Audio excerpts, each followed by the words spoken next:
Hey everyone, it's Dave from Dave's Ohio Barbecue. Today we are going to learn how to tap maple trees to start making our own maple syrup. Stick around.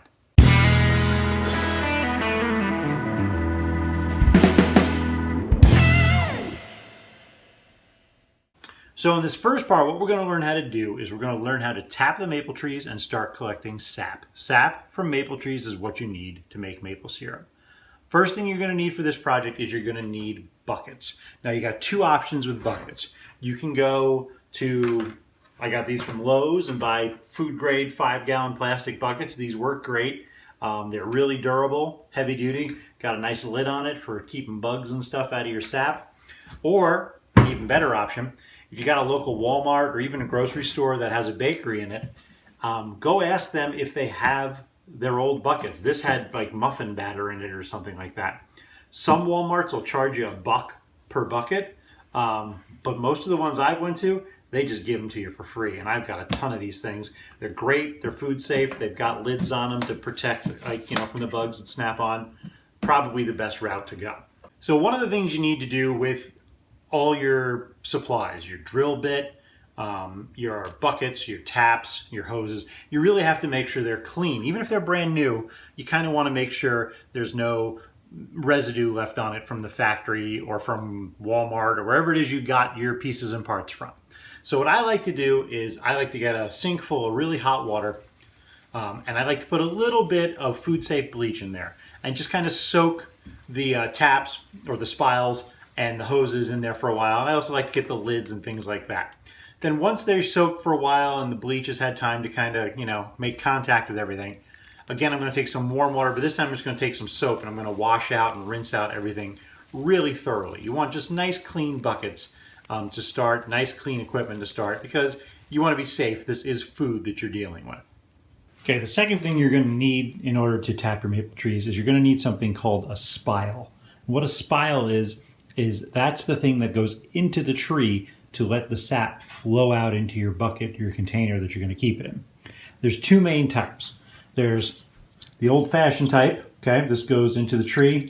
You drill a 7/16 hole into it, bang it in right here, and then your bucket hangs from this hook down here at the bottom, and the sap just drips out of there freely, okay? These are kind of cool, but I actually prefer to use the a little bit newer versions, the plastic spiles. They're a little easier to clean.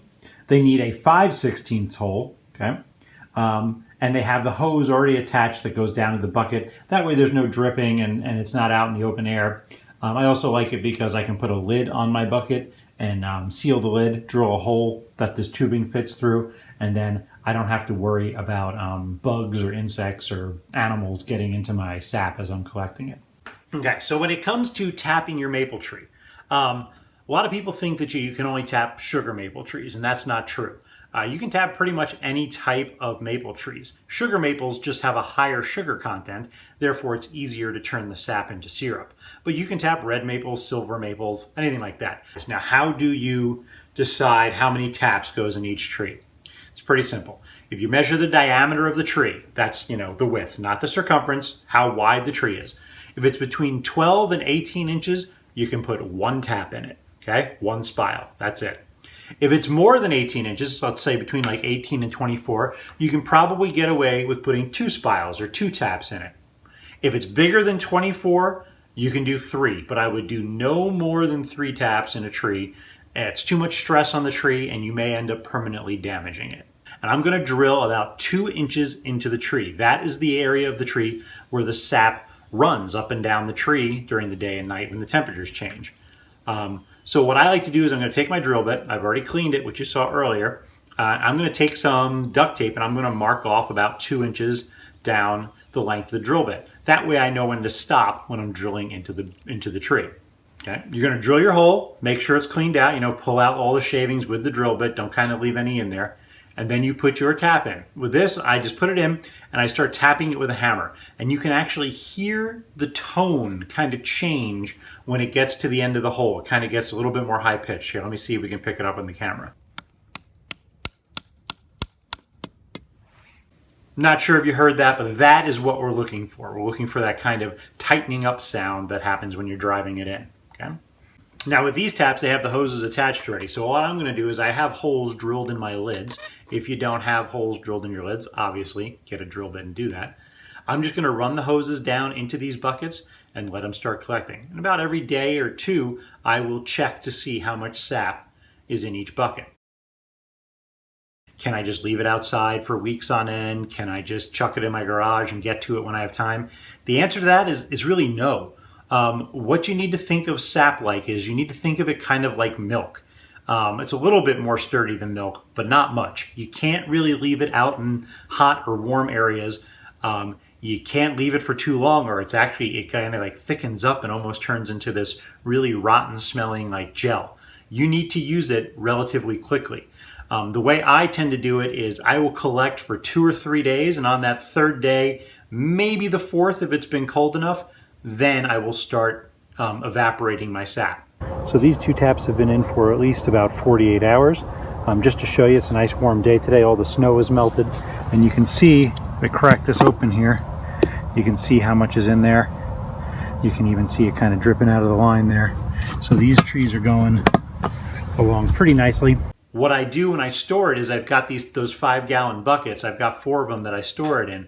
I keep them in a shaded area of my backyard. I know it's on the north side of my house, so that it never actually gets any sunlight. I keep them there, and I tend to pile up some snow. If there's snow on the ground, I pile up snow around those buckets to keep them cold. Colder you can keep it, the better. So how much sap do you need to make syrup? Well, the rule of thumb is this, and this is going to sound kind of shocking. You need 40 gallons of sap to make 1 gallon of syrup. Now, that's a lot, but most trees in my yard from my past years of doing this, each tap in the tree will give between 5 and 15 gallons of sap, depending on the year. I'm going to run 8 taps this year, so if you do the math, I'll be somewhere above 80 gallons of sap by the time we're all done. So that's 2 gallons of syrup. If you think about that, a gallon of syrup is a lot of syrup. I mean, that's more than the average family uses in a year, I would think. So if I can end up with getting 2 gallons of syrup out of this ordeal, it'll last my family all the way through to next year. Plus I'll have extra syrup that I can use for making barbecue sauce and glaze and things like that. When should you tap the trees? Well, this is the tricky part.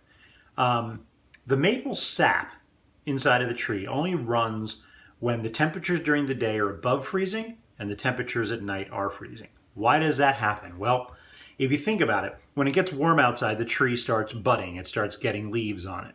And the way it gets leaves, it needs liquid. It needs nutrients from the roots in order for the leaves to grow.